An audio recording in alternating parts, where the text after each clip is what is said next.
तो इस वीडियो में हम 15 टू 21 जुलाई तक का करंट अफेयर्स को कंप्लीट करेंगे। साथ ही हम यह भी सीखेंगे कि हमें करंट अफेयर्स को किस तरह से समझना चाहिए ताकि हम इसका अपने एग्ज़ाम में यूज़ कर सकें। सेकंड, ये हमारे जीएस से किस तरह से लिंक होते हैं, अलग अलग part, GS1, GS2, GS3, GS4। इसके बाद फिर करंट अफेयर्स पढ़ने के बाद इस पर हम आंसर राइटिंग कैसे कर सकते हैं, ये इस वीडियो में हम समझेंगे।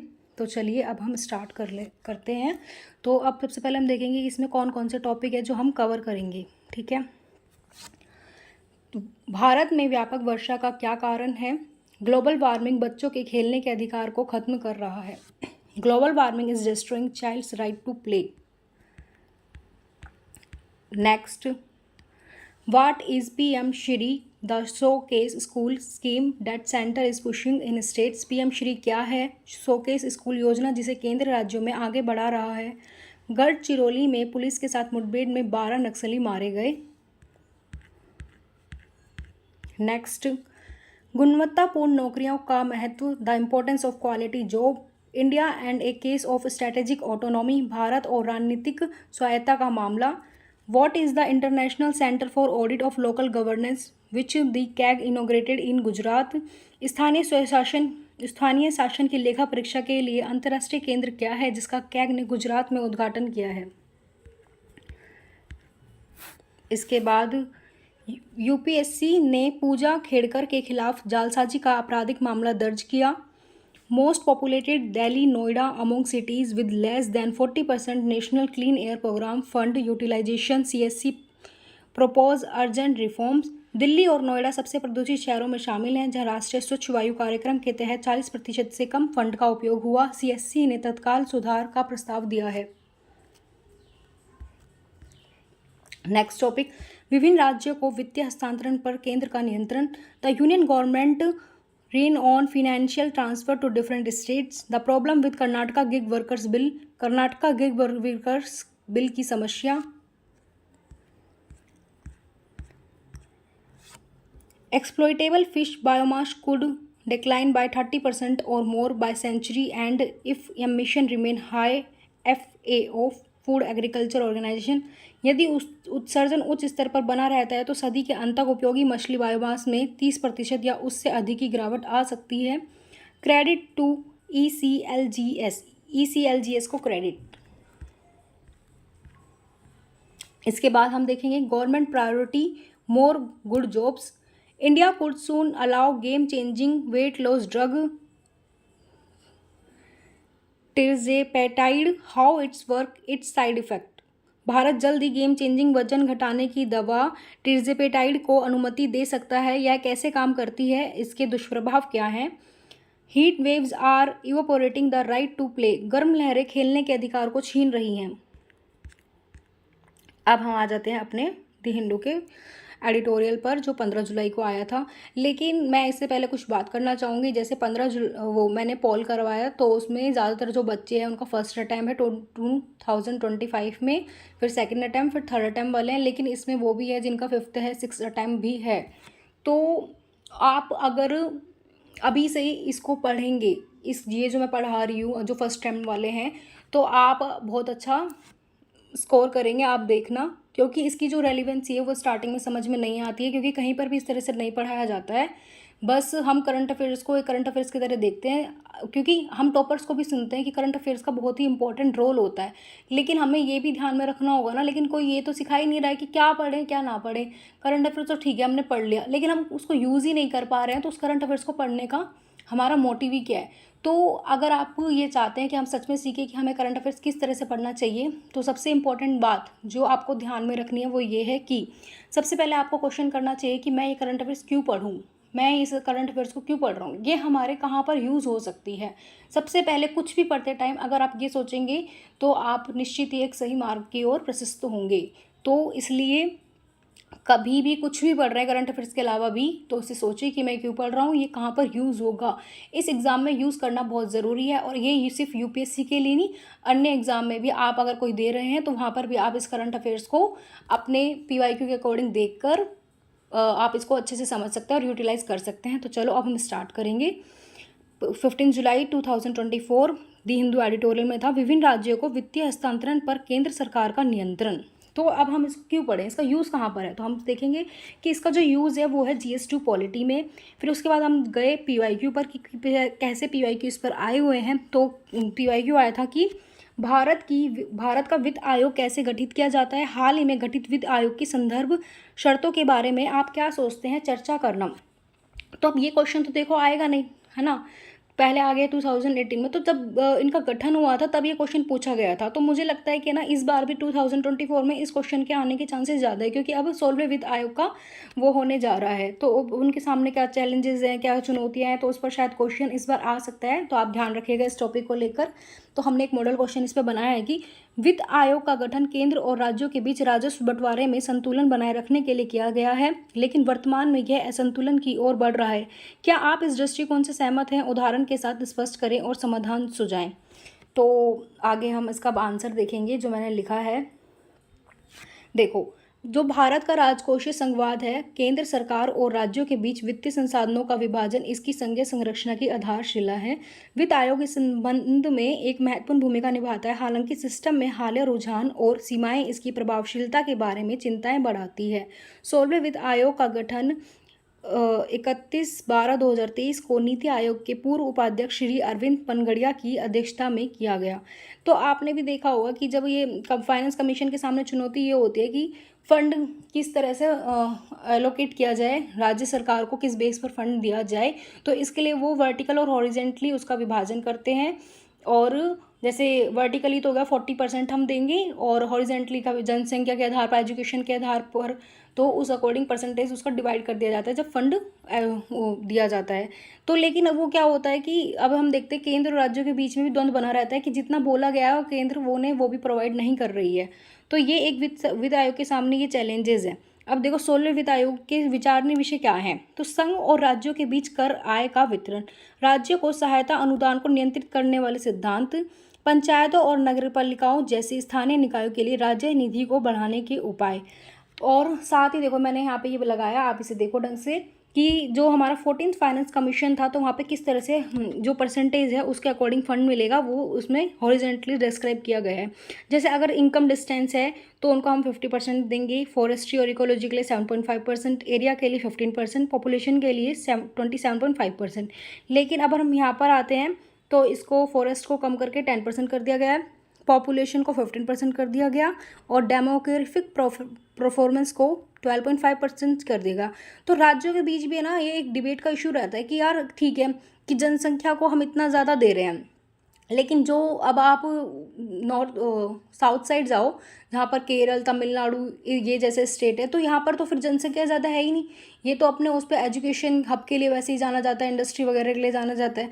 तो ये रहता है कि किस बेस पे तुम मतलब इस तरह से कर रहे हो। तो अब समय आ गया है कि हम अपने जो ये जो क्राइटेरिया है इसको चेंज करें, और इसमें थोड़ा एक अलग से रणनीति लाने की ज़रूरत है, ताकि अच्छे से ये जो विवाद है उसे कम किया जाए, ताकि हमारी जो सहकारी संवाद की जो भावना है वो मजबूत हो सके। ठीक है, तो issue with the finance commission के साथ अब सामने क्या क्या इशू आते हैं। तो सीमित आवंटन मानदंड की जनसंख्या वृद्धि, आर्थिक गतिशीलता जैसे कारकों और साक्षरता और शिशु मृत्यु दर जैसी सामाजिक संकेतकों पर पर्याप्त रूप से विचार नहीं किया जाता है। तो देखा यही कि हम इस पर विचार ही नहीं कर रहे हैं। आर्थिक गतिशीलता जैसे जो मुद्दे हैं, साक्षरता है, शिशु मृत्यु दर है, सामाजिक संकेतक होते हैं। सामाजिक संकेतक से मतलब जैसे ह्यूमन डेवलपमेंट इंडेक्स हो गया, ठीक है, मल्टी डायमेंशनल पुअर्टी इंडेक्स हो गया, हैप्पीनेस इंडेक्स हो गया। तो यार इनको भी तो शामिल करना चाहिए ना। तो यही है कि अब समय आ गया कि इसमें अब चेंज लाओ।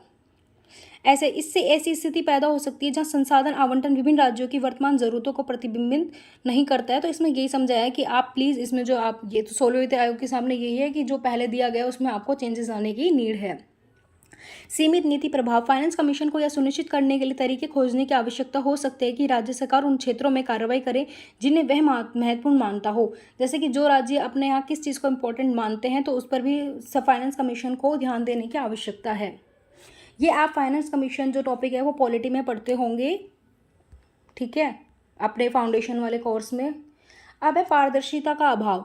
राज्यों को अक्सर ऐसा लगता है कि संसाधनों का आवंटन कैसे किया जाए इस पर उनका कोई अधिकार नहीं है। यह पारदर्शिता की कमी आवंटन प्रक्रिया की निष्पक्षता पर भी सवाल उठा सकती है।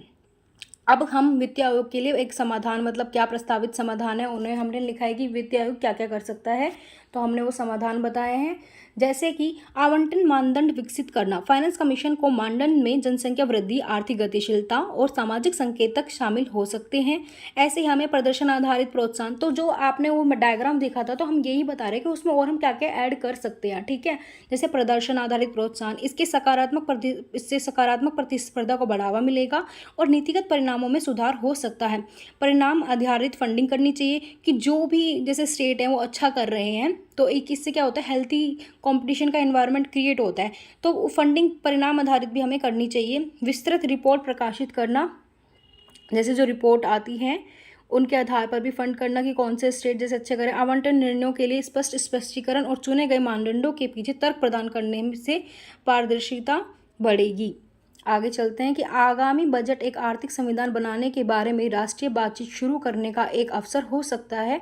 आर्थिक संविधान का प्रस्ताव भारत के लिए एक सुनियोजित दीर्घकालिक आर्थिक रणनीतिक आह्वान, यहाँ शायद वो आह्वान वर्ड मैंने थोड़ा गलत लिखा होगा तो लिखना भूल गई, आह्वान है। यह रणनीति वैश्विक अनुभवों से प्रेरित होगी, भारत की विशिष्ट परिस्थितियों के अनुरूप बनाई जाएगी और एक सहयोगी और द्विदलीय प्रक्रिया के माध्यम से विकसित की जाएगी। अंतिम लक्ष्य निरंतर आर्थिक समृद्धि सुनिश्चित करना, सभी भारतीय के जीवन स्तर में सुधार करना और 2047 तक एक विकसित राष्ट्र का दर्जा हासिल करना। तो आप ये सब छोड़िए, इसमें मतलब मेन यही कहा गया है कि अब हम जैसे हमें हमारे SDG गोल को अचीव करना है 2030 तक, 2047 के हमारे अलग लक्ष्य हैं, तो अब समय आ गया है कि हम जो क्राइटेरिया है उसे चेंज करें, और जो ये सॉल्यूशन है, जैसे हमें आर्थिक गतिशीलता, प्रदर्शन आधारित फंडिंग, तो इन सब पर ध्यान देने की आवश्यकता है। एजुकेशन में कौन कर रहा है, इस तरह से इन पर भी ज़्यादा अच्छे से ध्यान दिया जाए। अब ये है कर्नाटक गिग वर्कर्स बिल की समस्या क्या है, ठीक है। इसमें एक PYQ आया था, ये हमारा यूज़ हो सकता है GS2 एंड GS3 में। PYQ आया था 2021 में कि भारत में महिलाओं के सशक्तिकरण की प्रक्रिया में गिग इकोनॉमी की भूमिका का परीक्षण कीजिए। ओके, तो गिग इकोनॉमी की इसमें मैंने सिर्फ एज ए एग्जांपल, क्योंकि अभी ये आया है 2021 में ही आया, तो मुझे नहीं लगता अभी इतनी जल्दी दोबारा से आएगा। तो लेकिन अगर हम इसका यूज़, जो न्यूज़ है वो मैंने डाटा है कि यहाँ पर लिखा है कि इसकी जो इम्पोर्टेंस क्या है गिग इकोनॉमी की, तो वो हम कहीं पे भी ऐसे या GS में कहीं पे भी यूज़ कर सकते हैं। तो एज एग्जाम्पल के तौर पे, तो नीति आयोग का अनुमान है कि 2030 तक गिग कार्यबल 23.5 मिलियन तक पहुंच जाएगा। तो इसे एज एग्जाम्पल हम यूज़ करेंगे, इसलिए लिख दिया गया है। देखो, हमें पढ़ना कम है, हमें सोचना ज़्यादा है, हमें थिंक करना है किस तरह से क्वेश्चन आ सकते हैं। कम पढ़ो, बार बार पढ़ो, रिवाइज करो, और प्लीज़ पहले वाले लेक्चर देखो, क्योंकि मैं यहाँ पर इंटरलिंक करती हूँ। अगर आपको वो आ जाएगा तो आप अपने कम कंटेंट के साथ भी जब उसको रिप्रेजेंट करेंगे तो आपके मार्क्स अच्छे मिलेंगे। और अगर आप कहीं कुछ और पढ़ते हैं तो आप इसे प्लीज़ यहीं आकर ऐड करें, इससे आपको बहुत आसानी होगी जब आपका एग्ज़ाम जो है वो नज़दीक आएंगे। अब डाउन टू अर्थ में 15 जुलाई को ही था कि यदि उत्सर्जन उच्च स्तर पर बना रहता है तो सदी के अंत तक उपयोगी मछली बायोमास में 30% या उससे अधिक की गिरावट आ सकती है। फूड एग्रीकल्चर ऑर्गेनाइजेशन ने ऐसा कहा है। तो इसे भी हम ऐसे एग्जाम्पल यूज़ करेंगे। ऐसे आया था 2006 में कि आधारित आर्थिक विकास के लिए पारिस्थितिकी स्थितिकी एवं पर्यावरण का परिरक्षण अति आवश्यक है। तो हम इस एग्जाम्पल को इस ऐसे में भी यूज़ कर सकते हैं, इसलिए मैंने इसे लिखा है। तो कभी भी पढ़ें, कुछ भी पढ़ें, यही सोचें कि हम इसका यूज़ कहाँ पर करेंगे। अगर नहीं सोच रहे हो तो फिर उसको मत पढ़ो, क्योंकि आप उसको यूज़ नहीं कर पाओगे तो उसको पढ़ने का आपके लिए कोई बेनिफिट नहीं होगा। अब हमारे जो कौन कौन से SDG है उनको इम्पोर्टेंट है। अब मान लो अगर ये गिरावट आ रही है तो हम जो ये हमारे सस्टेनेबल डेवलपमेंट गोल है, नो पॉवर्टी, जीरो हंगर, तो हम इसे कैसे अच्छा इसमें प्रदर्शन कर पाएंगे।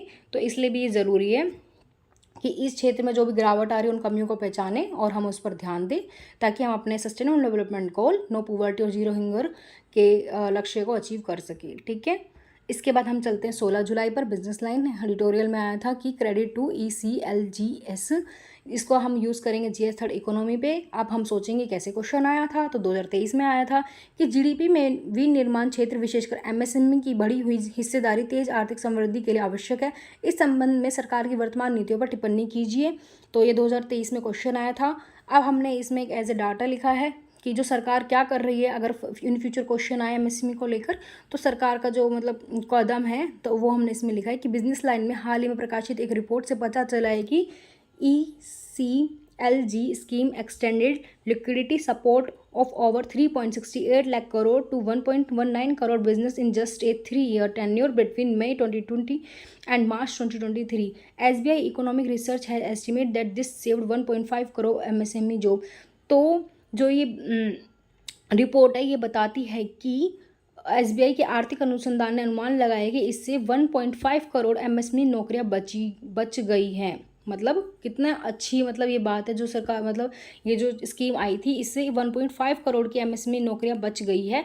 तो इसे हमें एज ए एग्जाम्पल ही यूज़ करना है कि सरकार जो है क्या क्या कर रही है, तो जो उनकी जो अच्छाई है वो हमें भी वो भी बतानी होती है। अब ये क्या है, तो वो हमने लिख रखा है कि ये क्या है कि ECLGS एक वित्तीय सहायता कार्यक्रम है जिसे भारत सरकार द्वारा मई 2020 से आत्मनिर्भर भारत अभियान पैकेज के हिस्से के रूप में पेश किया गया है।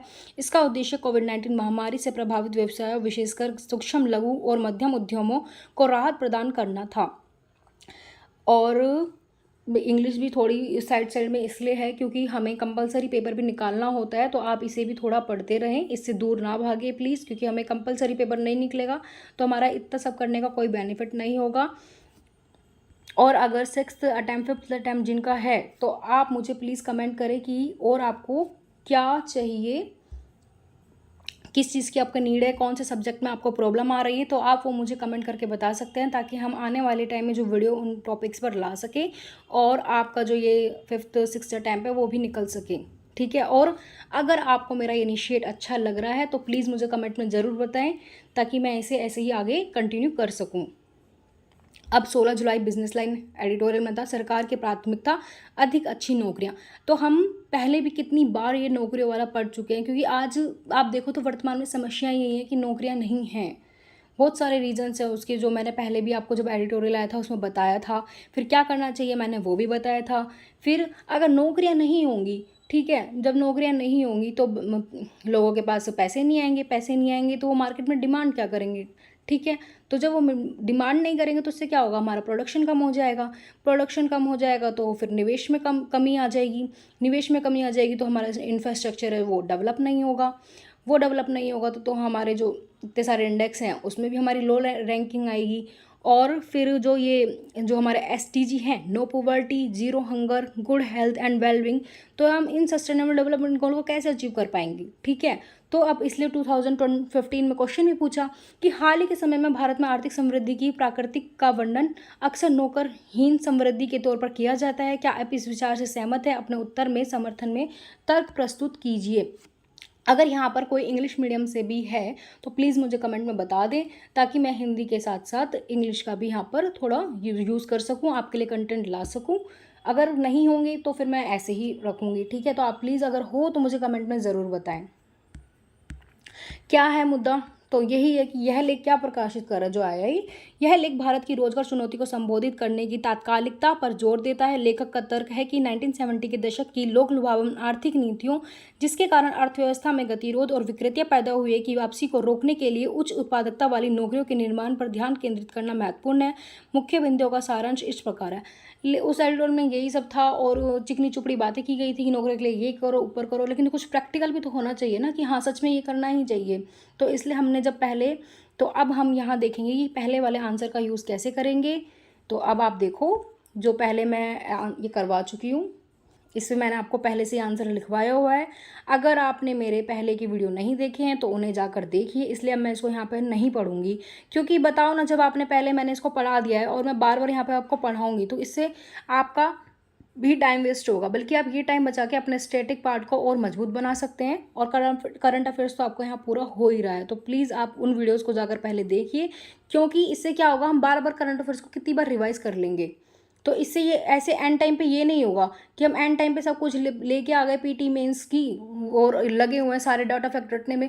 आप बताओ उनको याद करके जब आपको हाउ टू यूज़ करना आएगा ही नहीं, हमें कैसे यूज़ करें, कैसे रिलेवेंट है हमारे एग्जाम में, तो आप उसका कैसे उपयोग कर पाओगे। तो प्लीज़ मैं उन वीडियोज़ को भी देखें। तो बस ये मैंने पूरा भी नहीं लगाया है, थोड़ा ही लगा दिया कि देखो हम कैसे यूज़ करते हैं मल्टीपल टाइम्स। ठीक है, क्योंकि चीज़ें तो वही है ना यार, टॉपिक तो वही है, वही आते रहेंगे, एडिटोरियल सेम रिपीट होते रहेंगे, कुछ टाइम बाद पे कुछ नए भी आते रहेंगे। तो इंडियन एक्सप्रेस में क्या था कि भारत जल्द ही खेल बदलने वाली वजन घटाने वाली दवा टिर्जेपेटाइड को अनुमति दे सकता है, यह कैसे काम करती है, इसके दुष्प्रभाव क्या हैं। तो प्रीलिम्स पॉइंट ऑफ व्यू से क्वेश्चन था कि ये टिर्जेपेटाइड का यूज़ किस ट्रीटमेंट के लिए, किस में इसका यूज़ किया जाता है। तो टाइप 2 मधुमेह, उच्च रक्तचाप, अस्थमा, उच्च कोलेस्ट्रोल। तो आप या तो इसका आंसर कमेंट कर सकते हैं, वैसे मैं इसका आंसर अब बता देती हूँ। टाइप 2 डायबिटीज़ के लिए इसका यूज़ किया जाता है। ठीक है, आंसर बी यहाँ पे लिखा हुआ है। तो ये इतना ही था, इस पर कोई मेंस का ऐसे क्वेश्चन नहीं हो सकता, तो बस एक क्वेश्चन ऐसे ही बना दिया। और अभी मेंस में मैं इतना ज़्यादा फोकस इसलिए कर रही हूँ क्योंकि अभी जो कुछ बच्चे अगर हैं जो इस बार मेंस लिख रहे हैं, तो आप देखना कितने सारे क्वेश्चन यहाँ से अगर आप हाउ टू यूज़ सीख जाते हैं तो डायरेक्ट नहीं भी आते, लेकिन कुछ डायरेक्ट भी होंगे। डायरेक्ट नहीं भी आते तो आप इनडायरेक्ट इनका यूज़ कर सकते हैं। जैसे 250 नंबर का ऐसे ही आता है यार, भर के आओ ना करंट अपडेट, तुम IAS बनने वाले हो, अधिकारी बनोगे तो करो ना, अपडेट चीज़ें लिख के आओ, इसी की तो नीड है यार, इसलिए। ठीक है, अब हम आगे चलते हैं। 17 जुलाई की न्यूज़ है, गर्म लहरें खेलने के अधिकारों का खत्म कर रही है। यूज़ इसका हम कहाँ करेंगे, फिर सीखो यूज़ कहाँ करेंगे, बार बार क्वेश्चन करो खुद से कहाँ यूज़ करेंगे, तभी आपको ये चीज़ें अच्छे से समझ में आएंगी। तो ऐसे में हम इसका यूज़ कर सकते हैं, जैसे पालना झुलाने वालों हाथों में ही संसार की बागडोर होती है। हैंड्स दैट रोक the cradle rules the world. ठीक है, अब ये आ गया तो यूपीएससी क्या करता है कि थीम सेम रखता है, चेंज करके क्वेश्चन बनाता है। तो हमने भी एक मॉडल क्वेश्चन बनाया है कि ग्लोबल वार्मिंग बच्चों के खेलने के अधिकार को खत्म कर रहा है। तो अब देखो हम इस पर एससी की भूमिका कैसे लिखते हैं। तो धीरे धीरे आपको यहाँ पे ऐसे सिर्फ आपको लग रहा है कि करंट अफेयर्स पढ़ रहे हैं, हम यहाँ पे एससी भी सीख रहे हैं, GS1, GS2, GS3, GS4, ethics, सारा चीज़ तो हम यहाँ पे पढ़ रहे हैं। तो आप अपने स्टैटिक को भी मजबूत बताओ, और करंट तो यहाँ पे हो ही रहा है ना, तो बस और ज़्यादा मत घूमो यार, बार बार उसको ही रिवाइज करो। फिर बोलूँगी अगर आप, क्योंकि इस ग्रुप में जो पोल कराया था तो उसमें फर्स्ट अटैम्प्ट देने वाले बच्चों की संख्या बहुत ज़्यादा है, इसलिए मैं उनको बार बार समझा रही हूँ। क्योंकि बच्चों के जो ये अटैम्प्ट 5th 6th आते हैं ना, वो इसलिए आते हैं क्योंकि पढ़ सब ले रहे हैं, पढ़ बहुत कुछ रहे हैं, उनको सब पता है। क्या वो 5th 6th अटैम्प्ट जो देंगे उन्हें पता नहीं होगा क्या सारी चीज़ों का, पर क्या सिखाया नहीं जाता कोचिंग में, क्या नहीं सिखाया जाता, हाउ टू यूज़ नहीं सिखाया जाता। ठीक है, इसलिए मैं बार बार उस लाइन को रिपीट कर रही हूँ, ताकि जब एक टाइम बाद आप समझ जाएं, आप ये क्वेश्चन खुद से करने लग जाएं, तब मैं ये थोड़ा बोलना इस चीज़ को कम कर दूंगी। क्योंकि मैं चाह रही हूँ जो फर्स्ट बिगिनर हैं वो ना भटके, क्योंकि जो 5th 6th अटैम्प्ट वाले हैं उनको भटकने के बाद खुद ये चीज़ें आने लगती है, क्योंकि कोई नहीं समझा रहा, सब बोल रहे हैं बस PYQ देख लो, करंट अफेयर्स पढ़ लो, बहुत इंपॉर्टेंट रोल हो, पर भाई कैसे कर लें, कोई ये तो बताओ हमें कि किस तरह से करना है। तो तरह पे तो बता ही नहीं रहा, कोई इंपॉर्टेंट है वो तो सब बता ही रहे हैं। तो प्लीज़ आप भटकना मत, जो फर्स्ट अटैम्प्ट है इसमें जो 2025 में देंगे। ओके, और आपको भी कैसा लग रहा है मुझे कमेंट में बताएं, ताकि मैं क्या क्या चेंजेस लाने हैं आगे, क्या कैसे पढ़ाना है, वो सब अपना डिसाइड कर सकूं। जितना ज़्यादा आप इस चीज़ को इंटरेक्टिव बनाएंगे, जितना ज़्यादा आप कम्युनिकेट करेंगे, उतना अच्छा रिजल्ट आपको फिर मैं यहाँ पे लाके दे सकती हूँ ना। इसलिए आपके अकॉर्डिंग क्या डिज़ाइन करना है, क्या सोचना है, इसलिए। ठीक है, अब देखो हमने इसकी भूमिका कैसे बनाई है। पार्कों, बगीचों और खेल के मैदानों में खेलते बच्चे सबसे खूबसूरत तस्वीरों में से एक हैं, लेकिन गर्मी की लहरों का असर इस खूबसूरती पर पड़ रहा है और यह उनके खेलने के अधिकार को प्रभावित कर रहा है। UNICEF children climate risk index report 2021 बताती है कि 163 देशों में से 26वें स्थान के साथ भारत उन देशों में शामिल है जहां बच्चे सबसे अधिक जलवायु जोखिम में हैं। खेल केवल यह समय बिताने का साधन नहीं है, यह बच्चों के समग्र विकास के लिए आवश्यक है, जो संज्ञानात्मक, शारीरिक, सामाजिक, भावनात्मक विकास को बढ़ावा देता है। खेल बच्चों को अपने पर्यावरण का पता लगाने, सामाजिक कौशल सीखने, अपनी रचनात्मकता व्यक्त करने और लचीला पल बनाने की अनुमति देता है। अतः समय आ गया है कि हम बच्चों के सर्वांगीण विकास हेतु बच्चों के लिए शहरी नियोजन को अपनाएं, हरित बुनियादी ढांचे का निर्माण करें, जैसे बिल्डिंग वगैरह बना दी जाती है, स्मार्ट सिटी प्रोग्राम है तो वहाँ पे पार्क बनाए बच्चों के खेलने के लिए, जिससे बच्चे केवल जलवायु परिवर्तन के निष्क्रिय शिकार नहीं हुए कि हाँ भाई जलवायु परिवर्तन आ गया तो बस हमने खेलना ही बंद कर दिया, अपितु परिवर्तन के शक्तिशाली एजेंट बन सके। क्योंकि पालना झुलाने वाले हाथों में ही संसार की बागडोर होती है, अतः पालना झुलाने वाले हाथ बच्चों के सर्वांगीण विकास में अपनी महत्वपूर्ण भूमिका निभाएं। बच्चे बगीचे में कलियों की तरह हैं और उनका सावधानीपूर्वक और प्यार से पालन पोषण किया जाना चाहिए, क्योंकि वे देश के भविष्य और कल के नागरिक हैं, ऐसा जवाहरलाल नेहरू ने एक अपनी कोट में लिखा था। तो देखो हमने कितनी सुंदर भूमिका इसकी यहाँ पे प्रस्तुत की है। इसी तरह से करंट अफेयर्स से समझ के यही मुझे आप सबको सिखाना है। ठीक है, और ये बताना है। अब देखो हम मई जून आता था, ठीक है, तो हम सब क्या करते थे, छुट्टियों में घर चले जाते थे, नानियों के, कोई भूआ के, कोई कहीं पर भी चले जाते थे और सब खेलते रहते थे, ठीक है, आपस में, है ना, बाहर मोहल्ले में सब खेल रहे हैं, ठीक है, हाइड एंड सीक खेल रहे हैं और पता नहीं क्या क्या, आप क्रिकेट खेल रहे हैं, बैडमिंटन खेल रहे हैं। लेकिन अब आप गर्मियों में देखते हो बच्चों को खेलते हुए, तो बहुत ज़्यादा ग्लोबल वार्मिंग का इम्पैक्ट हो रहा है बच्चों पर। सब क्या होता है, घर में ही बैठे रहते हैं एक ही कमरे में, सब अपना उसमें फ़ोन ही चला रहे होते हैं। लेकिन पहले आप सोचो, जब पहले आप जाते थे तो क्या होता था, और अब आपको जब जाओगे तो बाहर अब वो खेलने वाला एनवायरनमेंट नहीं मिलेगा। तो आप इसको देख सकते हो अपने होते हुए साथ में, तो वो खेलना भी बहुत ज़रूरी है, उससे हमारा सर्वांगीण विकास होता है। साथ ही हम जब बच्चों के साथ ऐसे खेलते हैं तो हमारी जो कम्युनिकेशन स्किल है वो भी इम्प्रूव होती है। तो अब आगे चलते हैं। 17 जुलाई द इंडियन एक्सप्रेस में एक न्यूज़ थी, पीएम श्री क्या है शोकेज स्कूल योजना जिस केंद्र राज्यों में आगे बढ़ा रहा है, ठीक है।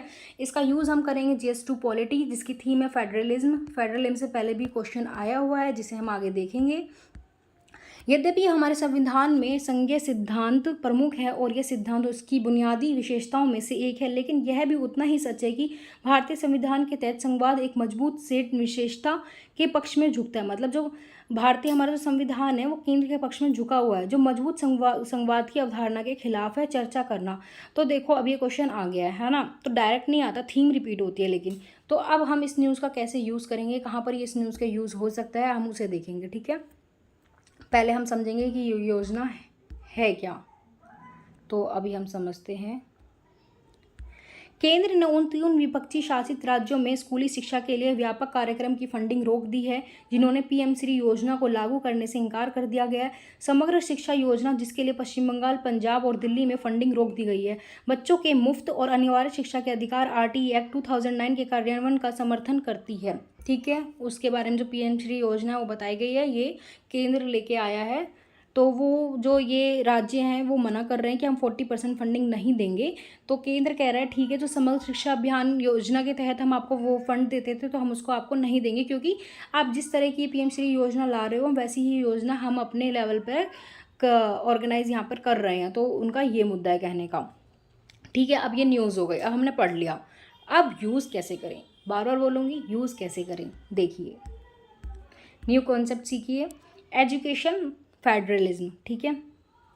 क्या है, इस देश में एजुकेशन फेडरलिज्म शिक्षा संघवाद की ज़रूरत है, क्योंकि शिक्षा को लेकर केंद्र एवं राज्य में किसी प्रकार का तनाव नहीं होना चाहिए, क्योंकि शिक्षा किसी राष्ट्र के भाग्य के स्वरूप का निर्माण उसकी कक्षाओं में ही होता है। और ये जो लाइन मैंने लिखी है कि किसी राष्ट्र के भाग्य के स्वरूप का निर्माण उसकी कक्षाओं में ही होता है, ये एक ऐसे है PYQ में जो आया हुआ था। तो आप ये वर्ड अपने साथ रखना, एजुकेशन फेडरलिज्म, शिक्षा संघवाद। जैसे आया था ना कि संवैधानिक नैतिकता क्या है, तो ऐसे UPSC ऐसे ऐसे टर्मोलॉजी को पूछता रहता है, तो हम भी एक ऐसे ऐसे वर्ड्स को अपने वोकैब में शामिल करते रहें, ठीक है। ऐसे हम इसका यूज़ करेंगे। और केंद्र के पक्ष में कैसे झुका, आप देखो ना, ये केंद्र के पक्ष में तो झुका हुआ है कि अगर नहीं कर रहे तो हम फंडिंग रोक दे रहे हैं। तो करंट वाला मुद्दा ये लिख के आओ ना आप, तभी तो मार्क्स मिलेंगे ये। और बाकी तो बेसिक फिर सब लक्ष्मीकांत से पढ़ते ही है, जो सभी लिख के आएंगे। और जो ये हमारा क्यों इंपॉर्टेंट है, तो SDG जो गोल है हमारा, गोल 4 क्वालिटी एजुकेशन, उसमें भी ये इंपॉर्टेंट है, ठीक है। अब देखो ये लक्ष्मीकांत में सब पढ़ते ही हैं, बस मैंने यहाँ पे ऐड कर दिया गया है। List which are in favour of a strong centre, संघ सूची में राज्य सूची तुलना में अधिक विषय शामिल है। जैसे केंद्र है जो उसके पक्ष में कैसे झुका हुआ है, तो केंद्र के पास समवर्ती सूची पर अधिभावी अधिकार, अवशिष्ट शक्तियाँ। केंद्र के पास संसद एक तरफा कार्यवाही द्वारा किसी भी राज्य के क्षेत्र, सीमा या नाम परिवर्तन कर सकती है, इसलिए भारतीय संघ विनाशकारी राज्यों का एक अविनाशी संघ है। आपातकाल दौरान केंद्र सरकार को शक्ति प्राप्त शक्तिमान हो और राज्य केंद्र के पूर्ण नियंत्रण में चले जाते हैं। अखिल भारतीय सेवाएं, IAS, IPS, IFS राज्यसभा हित में प्रस्तावित पारित, तो संसद को राज्य सूची के किसी भी विषय पर कानून बनाने का अधिकार है। एकीकृत न्यायपालिका है। हालांकि इस विशेषता ने भारत के संविधान को आदर्श बना दिया है, प्रकृति में अद्वितीय है, इसने संविधान के अर्थसंघीय स्वरूप प्रदान किया है। मजबूत केंद्र भारत की विविधता में एकता को सुनिश्चित करता है। तो देखिए जो लाइन्स लिखी हुई हैं ये सब लिखेंगे, ठीक है। अब मार्क्स कैसे बढ़ेगा, औरों से आधा मार्क्स आप ज़्यादा गेन करें। मार्क्स, ये करंट की न्यूज़ भी आपको वहाँ पे ऐड करनी है, ठीक है, तो इससे मार्क्स मिलेगा। बाकी ये लक्ष्मीकांत में सब पढ़ कर जाएंगे, इसे सब लिख कर ही आएंगे। ये बस मैंने आपको यहाँ पे ही दे दिया ताकि और आपको कहीं और जाने की ज़रूरत ना हो। द इंडियन एक्सप्रेस 17 जुलाई 2024 की न्यूज़ है। What explains the surge in terror attack in Jammu. Jammu में आतंकवादी हमलों में वृद्धि का क्या कारण है। यूएस यूज़ का कहाँ होगा, GS 3 इंटरनल सिक्योरिटी में होगा। PYQ आया 2016 से आतंकवाद के ऊपर कि पिछले कुछ दशकों से आतंकवाद एक प्रतिस्पर्धात्मक उद्योग के रूप में उभर रहा है। उपयुक्त कथन का विश्लेषण कीजिए, ठीक है, कि कैसे ये उधर रहा है, तो हम कैसे ये उभर रहा है आतंकवाद जो है। तो अब हम इसका देखेंगे एग्जाम्पल, यहीं से हम इसका एग्जाम्पल लेके आएंगे। PYQ आया 2017 में भी आया। आतंकवाद की महाविपत्ति राष्ट्रीय सुरक्षा के लिए गंभीर चुनौती है। इसे बढ़ते हुए संकट का नियंत्रण करने के लिए आप क्या क्या हल सुझाते हैं। आतंकी निधन के प्रमुख स्रोत क्या हैं, क्या न्यूज़ है। तो जो एग्जाम्पल वो पूछ रहे हैं मतलब बढ़ रहे हैं, तो बताओगे ना कैसे बढ़ रहे हैं, तो एग्जाम्पल तो दोगे ना कहाँ कहाँ बढ़ रहे हैं। तो देखो, जम्मू कश्मीर और डोडा जिले में, विशेष रूप से पीर पंजाल रेंज में दक्षिण क्षेत्रों जिसमें पुंछ, राजौरी और जम्मू शामिल हैं, में हाल ही में आतंकवादी गतिविधियों में वृद्धि हुई है। क्षेत्र की सुरक्षा व्यवस्था और आतंकवाद विरोधी उपायों की प्रभावशीलता पर महत्वपूर्ण चिंताएं बढ़ा दी है। तो एग्जाम्पल देना कि कैसे उभर रहा है, तो इसलिए मैंने इसको यहाँ पर मेंशन किया है। जब हम लिखेंगे कि मुख्य रूप से 2021 में देखी गई यह पुनरुत्थान सुरक्षा बलों और नागरिकों दोनों को निशाना बना रही है, जिससे परिणाम स्वरूप कई हताहत हुए हैं और क्षेत्र में स्थापित सापेक्ष शांति को बाधित किया गया है। तो ऐसे ही और भी जब आतंकवाद के रिलेटेड और भी जब एग्जाम्पल आते जाएंगे तो हम इस पर पूरा एक मॉडल क्वेश्चन लिखेंगे। अभी के लिए सिर्फ हम एज एग्जाम्पल इसको यूज़ कर रहे हैं, ठीक है, यहाँ पे लिख रहे हैं। इसलिए बोल रही हूँ बार बार वीडियो को देखते रहें, स्टार्टिंग से देखें, ताकि जब हम इंटरलिंक करें तो आपको दिक्कत ना आए और आपका टाइम बचे। 18 जुलाई द इंडियन एक्सप्रेस क्या है, भारत में व्यापक वर्षा का क्या कारण है।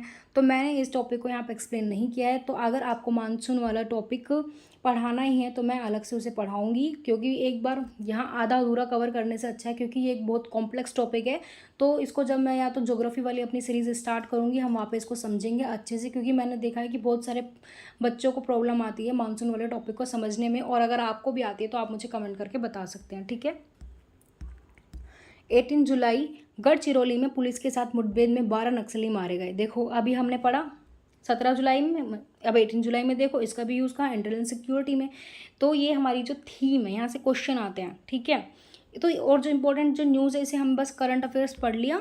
अब जो क्वेश्चन बनेगा उसमें मैं ये बतानी है करंट की न्यूज़ की। देखो, गढ़चिरौली में पुलिस के साथ जो मुठभेड़ में 12 नक्सली मारे गए थे, ठीक है। अब हम आगे चलते हैं। PYQ में 2018 में कैसे क्वेश्चन आया है। वामपंथी उग्रवाद में अधोमुखी प्रवृत्ति दिखाई दे रही है, परंतु अभी भी देश के अनेक भाग इससे प्रभावित हैं। वामपंथी उग्रवाद द्वारा प्रस्तुत चुनौतियों का विरोध करने के लिए भारत सरकार के दृष्टिकोण को संक्षेप में स्पष्ट कीजिए। Left wing extremism is showing a downward trend but still affect many parts of the country. Briefly explain the government of India approach to counter the challenges posed by left wing extremism. कि government क्या क्या कर रही है वो हमें इसमें बताना है। तो मॉडल क्वेश्चन हमने बनाया है कि नक्सलवाद क्या है, भारत में नक्सलवाद के विकास की व्याख्या करें, भारत में वामपंथी उग्रवाद के विकास के लिए कौन से कारक जिम्मेदार हैं, लेफ्ट विंग एक्सट्रीमिज्म से निपटने के लिए सरकार द्वारा की गई विभिन्न पहलों पर चर्चा करें। क्या है वो हम बताएंगे। पहले, विभिन्न साम्यवादी गुरिल्ला समूहों के माध्यम से राज्य को अस्थिर करने के लिए हिंसा के उपयोग का संदर्भित करता है। नक्सली वामपंथ कट्टरपंथी कम्युनिस्ट है जो अपनी राजनीतिक विचारधारा माओ त्से तुंग चीनी कम्युनिस्ट क्रांतिकारी की शिक्षाओं से प्राप्त करते हैं। वामपंथी उग्रवाद, जिसे नक्सलवाद और माओवाद जैसे कई अन्य नामों से भी जाना जाता है। तो हमने यहाँ पे डेफिनेशन लिख दी नक्सलिज्म क्या है। आगे हम चलते हैं कि गवर्नमेंट क्या क्या कर रही है। तो देखो, मैंने पूरा अब यहाँ पे कंप्लीट दे दिया है, आपको कहीं भी नहीं जाना है, यहीं से देख लेना है कि गवर्नमेंट क्या क्या कर रही है।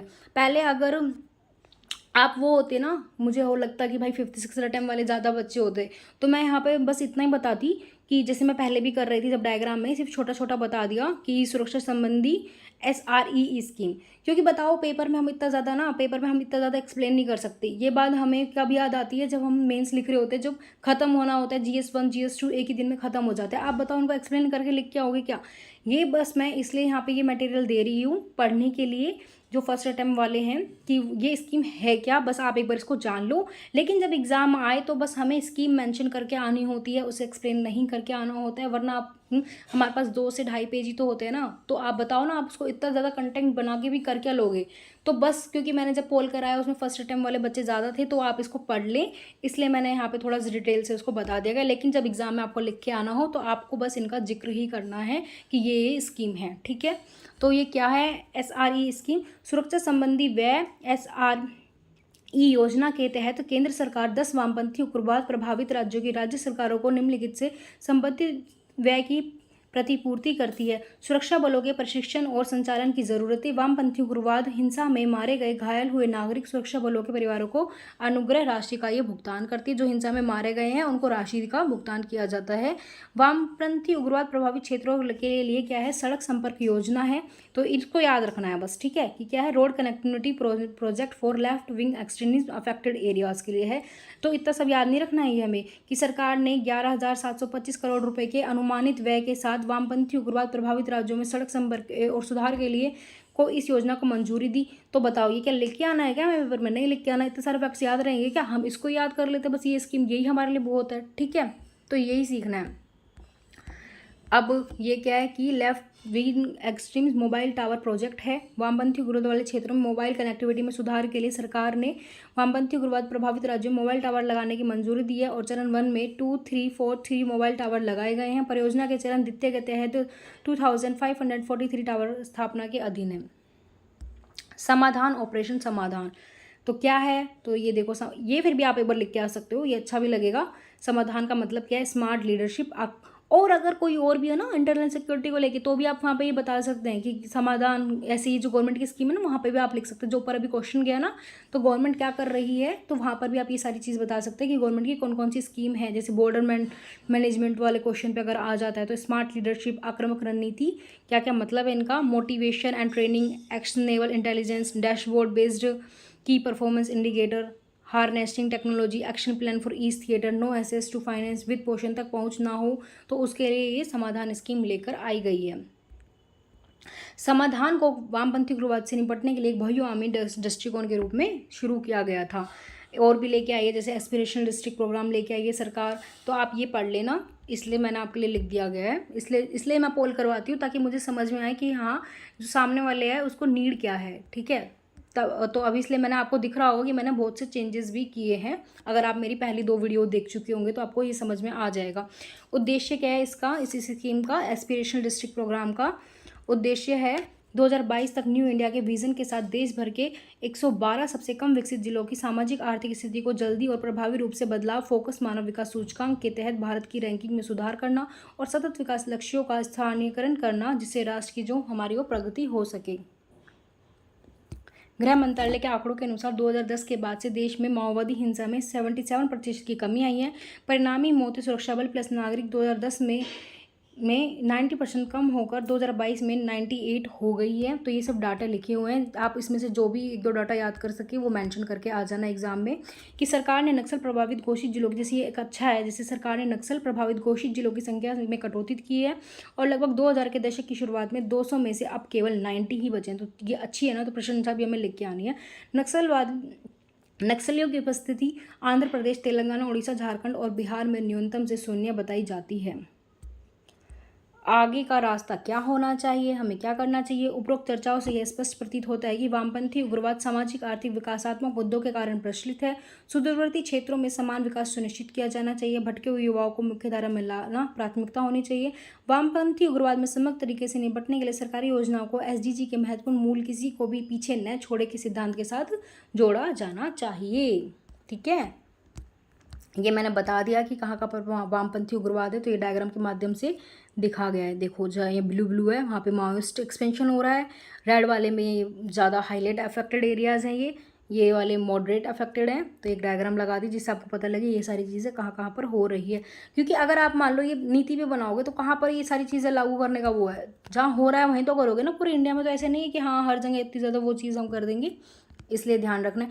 और जो लोग वीडियो नहीं देख रहे हैं, क्योंकि मुझे ऐसा लगता है कि वीडियो नहीं देख रहे हैं लोग, सिर्फ लोग PDF डाउनलोड करके रख रहे हैं, जबकि मैं ये कह रही हूँ कि यार ये कंटेंट तो हर जगह हर कोई पढ़ा ही रहा है ना, आप वहाँ से भी PDF डाउनलोड करके रख सकते हो, ठीक है। तो प्लीज़ वीडियो देखिए, क्योंकि यहीं पर मैं आपको समझा सकती हूँ कि क्या इम्पोर्टेंट है क्या नहीं है। अब एग्ज़ाम टाइम में वो इतना सारा थोड़ी ना लिख के आना है, ठीक है। तो एग्ज़ाम टाइम में क्या लिख के आना है, अभी फर्स्ट अटैम्प्ट हो तो आपको बस थोड़ा थोड़ा उसको पढ़ लेना है, लेकिन एग्ज़ाम टाइम आएगा तो क्या लिख के आना है। तो प्लीज़ वीडियो देखिए, वो ज़्यादा ज़रूरी है। PDF बार बार बोलूँगी, बस PDF डाउनलोड करके अपने फ़ोन में उसको सेव करने का कोई फ़ायदा नहीं है, ठीक है। अब हम आगे चलते हैं। 19 जुलाई बिजनेस लाइन का एडिटोरियल है, गुणवत्तापूर्ण नौकरियों का महत्व, फिर से वो इम्प्लीमेंट पे आ गया है। कोई और अच्छे इनोवेटिव आइडियाज़ जब किसी एडिटोरियल में आएंगे, ठीक है, तब हम इसे और भी अच्छा आंसर बनाएंगे और ऐड करेंगे। तो नौकरियों की गुणवत्ता संबंधी चिंताएं क्या क्या है। जबकि बेरोजगारी दर अपेक्षाकृत कम है, सृजित अधिकांश नई नौकरियां कम वेतन वाले, न्यूनतम आय वृद्धि वाले अनौपचारिक क्षेत्रों में है। हमने अनौपचारिक क्षेत्र पे भी पूरा डिस्कशन पहले 2 वीडियो में कर रखा है, ठीक है। प्रभाव क्या है, इससे आय असमानता, गरीबी और सामाजिक गतिशीलता की कमी होती है, जिससे कार्यबल का समग्र समृद्धि बाधित होता है। कारण कौशल बेमेल, गुणवत्तापूर्ण शिक्षा और प्रशिक्षण कार्यक्रमों की कमी और कुछ क्षेत्रों में अनौपचारिक श्रम को प्राथमिकता देना इस समस्या का योगदान देता है। 19 जुलाई 2024 भारत और रणनीतिक स्वायत्तता का मामला। तो देखो ये जो क्वेश्चन है वैसे तो हमारा IR का है, GS2 में है, मॉडल क्वेश्चन भी मैंने इस पर बनाया है।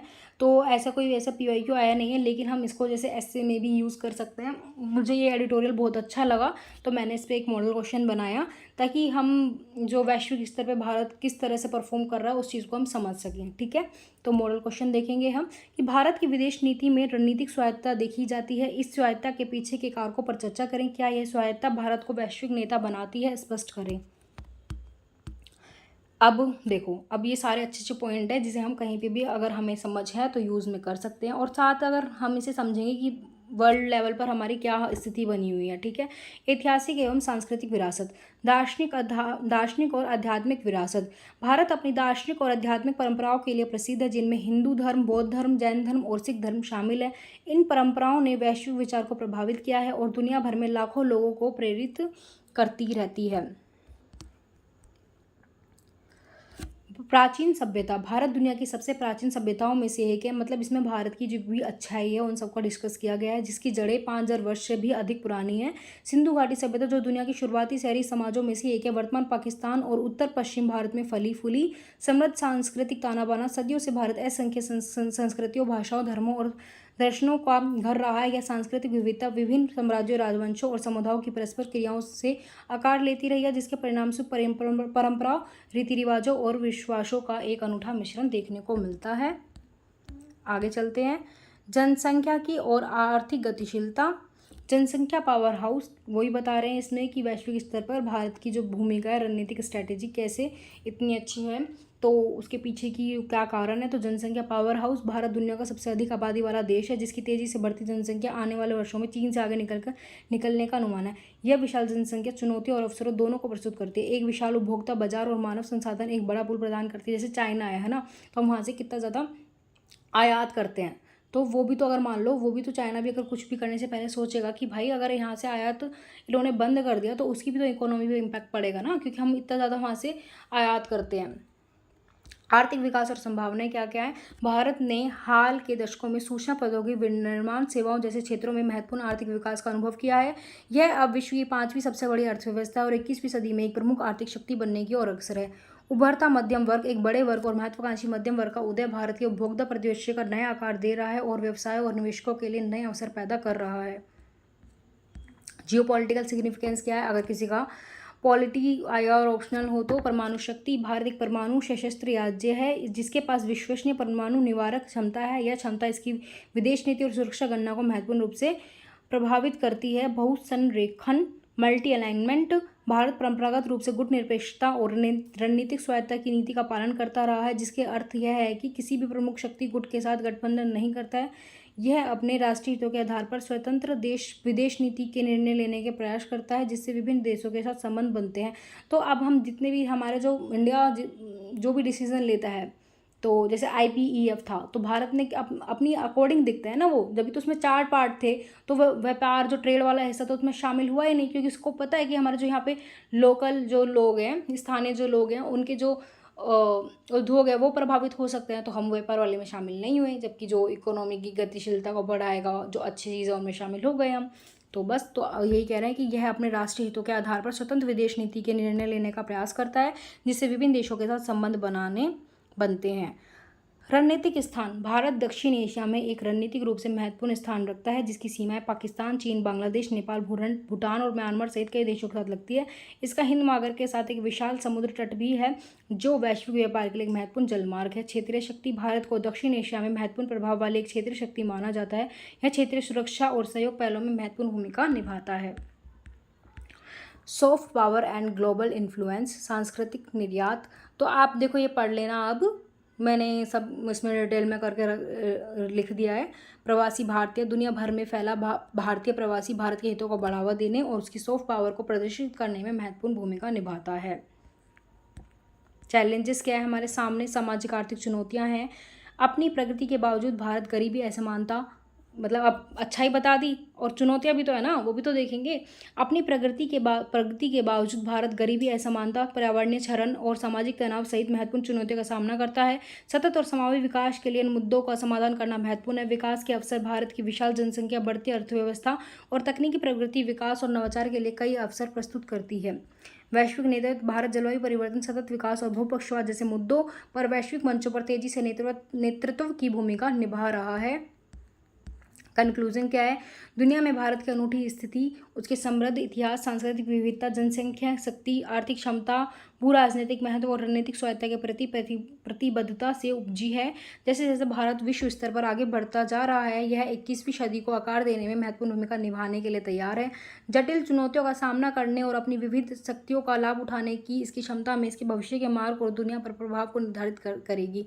तो ये क्वेश्चन मैंने इसलिए लगाया है कि जब भी IR में वैश्विक स्तर पर कोई भी वार्ता होती है, भारत उसमें जो भी अपने डिसीजन देता है तो उसके पीछे क्या रीज़न होता है, भारत मतलब क्या सोच के वो सारे डिसीजन कर रहा होता है, तो उसके पीछे का जो आधार होता है वो यही होता है।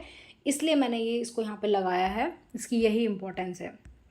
19 जुलाई इंडियन एक्सप्रेस, स्थानीय शासन की ये GS2 पॉलिटी में यूज़ होगा। स्थानीय शासन की लेखा परीक्षा के लिए अंतर्राष्ट्रीय केंद्र क्या है, जिसका कैग ने गुजरात में उद्घाटन किया है। ठीक है, तो जो लोकल गवर्नेंस है वो हमारी UPSC की थीम है, जिस पर UPSC बार बार प्रश्न पूछती है। तो क्या कर रही है गवर्नमेंट, कैग ने क्या किया है, तो हमें बस उसको एज एग्जाम्पल ही यूज़ करना है। क्या इशू है? कह रहा है कि भारत के जो नियंत्रक एवं महालेखा परीक्षक गिरीश चंद्र मुर्मू ने गुरुवार 18 जुलाई को राजकोट में international centre for audit of local governance का उद्घाटन किया। CAG कार्यालय के अनुसार देश में पहला स्थान राजकोट में महालेखागार खाता और पात्रक और लेखा परीक्षा के कार्यबल भवन में कार्य करेगा, और इसका उद्देश्य है स्थानीय शासन निकायों के लेखा परीक्षा के लिए वैश्विक मानक स्थापित करना है। आप बस ये देखना कि स्थानीय स्वशासन की लेखा परीक्षा के लिए कैग ने गुजरात में उद्घाटन किया। ये नीचे वाली लाइन लिखना कि इसका उद्देश्य क्या है, स्थानीय शासन निकायों के लेखा परीक्षा के लिए वैश्विक मानक स्थापित करना। सिर्फ इतनी ही लाइन है जिसमें से इम्पोर्टेंट है। ओके, अब देखो ये केस है, कितने दिनों से चल रहा है। ठीक है, क्या है? 20 जुलाई UPSC ने, दिनों में आया, UPSC ने पूजा खेड़कर के खिलाफ जालसाजी का आपराधिक मामला दर्ज किया। ठीक है, अब पता है क्या करते हैं लोग, करंट अफेयर्स जो पढ़ाते हैं, ठीक है, और भी कोई जो नहीं भी पढ़ाते हैं, वीडियोस बनाते हैं, जो लोग क्या कर रहे हैं कि जो ट्रेंड है, ट्रेंड में जो चीज़ें चल रही हैं, ठीक है, उसका अगर हमारे UPSC के सिलेबस से चाहे कोई लेना देना ना हो, पर नहीं वही चीज़ दिखाएंगे और वही चीज़ सुनने में बच्चों को इंटरेस्ट भी आता है। तो जो बिगनर होते हैं उन्हें ना PYQ पता होता है, ना उन्हें सिलेबस रटा होता है अपना, ठीक है, किस तरह से क्वेश्चन आ रहा है वो पता नहीं होता। तो क्या होता है, वो जो ट्रेंडिंग में वीडियो चल रही होती है ना, वो देखने लग जाते हैं। ठीक है, फिर क्या करते हैं, कोचिंग वगैरह जा रहे हैं, कहीं से भी तैयारी कर रहे हैं, तो उसको लेके क्या करेंगे, बच्चों से डिबेट करेंगे। ठीक है, तो आपको इन सब चीज़ों में नहीं पढ़ना है, ये कि बस जो ट्रेंड में आ रहा है हम उसे देख रहे हैं। ठीक है, और अब इन सब से बचने का आपके पास एक ही वो है जो मैं मंत्र बता चुकी हूँ, कि अगर आप देख रहे हो उस चीज़ को, आप फिर से अपने साथ ये क्वेश्चन करो कि मैं इसका यूज़ कहाँ करूँगी या करूँगा। ठीक है, आगे चलते हैं। यूज़ एथिक्स, इतना भी नहीं यूज़ है अभी इसका। क्यों नहीं है? अगर ये ठीक है, ये जब तक सुप्रीम कोर्ट अगर वो नहीं लगा देता ना कि हाँ ये है, तब तक आपको इसको एज एग्जाम्पल यूज़ नहीं करना है। लेकिन जो 2025 में जब तक शायद निर्णय जो डिसीजन है वो भी आ जाएगा, अगर ये दोषी पाई जाती हैं तो आप इन्हें एज एग्जाम्पल यूज़ कर सकते हैं GS4 एथिक्स में। कि और क्वेश्चन है जैसे, ज्ञान के बिना ईमानदारी कमज़ोर और व्यर्थ है, पर ईमानदारी के बिना ज्ञान खतरनाक और भयानक होता है। इस कथन से आप क्या समझते हैं? आधुनिक संदर्भ में उदाहरण लेते हुए अपने अभिमत को स्पष्ट कीजिए। ठीक है, तो ये क्वेश्चन आया था, इसमें आपको एज एग्जाम्पल लगाना है। ठीक है, बस अगर ये केस डिसीजन ये दोषी पाई जाती है तो 2025 में आपको ऐसे यूज़ करना है। ऐसे भी आया है कि मूल्यों से वंचित शिक्षा जैसे अभी उपयोगी व्यक्ति को अधिक चतुर शैतान बनाने जैसी लगती है। कि जो हमारी जो शिक्षा है आजकल उसमें मूल्यों को इतना इंपॉर्टेंस नहीं दिया गया है, तो वहाँ पर भी हम इसको एज एग्जाम्पल यूज़ करेंगे। राइटर ने इसमें कहा है कि संघ लोक सेवा आयोग ने शुक्रवार को कहा है कि उसने सिविल सेवा परीक्षा 2022 में निर्धारित सीमा से अधिक अतिरिक्त प्रयास प्राप्त करने के लिए कथित रूप से जाली पहचान पत्र बनाने और तथ्यों को गलत तरीके से प्रस्तुत करने और गलत जानकारी देने के लिए परिवीक्षाधीन IAS अधिकारी पूजा खेड़कर के खिलाफ एक आपराधिक मामला दर्ज किया गया।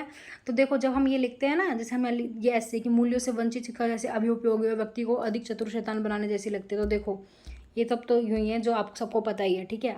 अब यूज़ देखो, सिविल सेवक जो होते हैं क्या शपथ लेते हैं, मैं शपथ लेता हूँ कि सत्यनिष्ठा से प्रतिज्ञा करता हूँ कि भारत और विधि द्वारा स्थापित भारत के संविधान के प्रति श्रद्धा और सच्चे निष्ठा रखूंगा।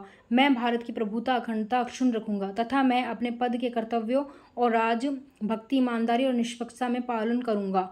ठीक है, शपथ हम ये लेते हैं, लेकिन काम क्या हो रहा है ये, इसलिए ये ऐसे है कि मूल्यों से वंचित शिक्षा जैसे अभिउपयोगी व्यक्ति को अधिक चातुर और शैतान बनाने जैसी लगती है। ठीक है, तो 2025 में ही इसका यूज़ करना, या अभी भी आ जाता है तो आप इसका यूज़ करना, वरना मत करना।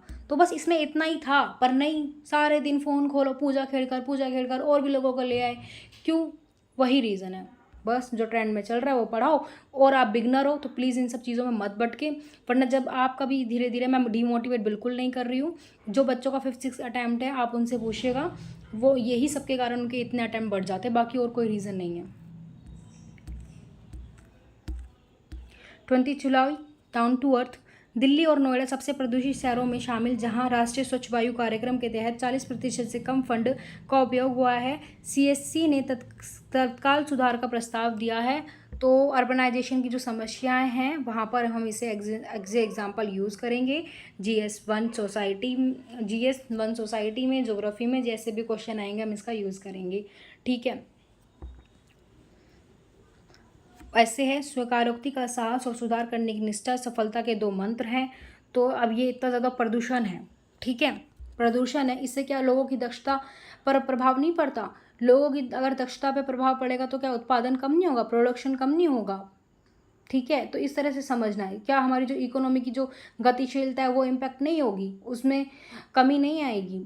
ठीक है, तो फिर जो हमारे SDG के जो गोल हैं, no poverty, zero hunger, climate action, उन सबको हम कैसे अचीव कर पाएंगे?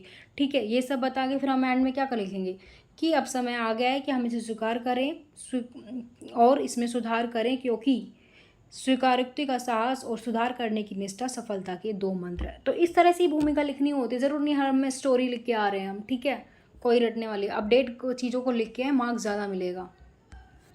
तो अब ये ख़त्म हो गया है और मैंने अपनी जुलाई की सीरीज़ में आज पूरा इसको ख़त्म भी कर दिया है। मैं ऐसे ही वीकली लाती रहूँगी, या अगर आप कहेंगे तो मैं कमेंट कर दीजिए मुझे, तो मैं डेली भी ले आऊँगी और बाद में हम इसका वीकली भी डिस्कशन कर लेंगे, तो जैसा भी आपको अच्छा लगेगा।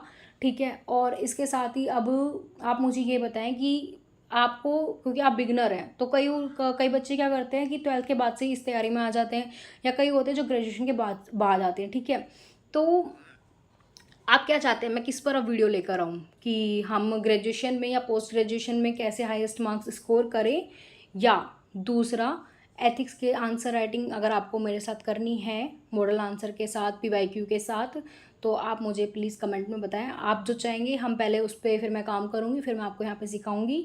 तो 2 बातें मैंने बोली हैं, ध्यान रखना। अब ये भी ध्यान रखना, सिर्फ PDF को डाउनलोड मत करना, क्योंकि जो मैं वीडियो में बोलती हूँ वो ज़्यादा इंपॉर्टेंट है, ना कि PDF।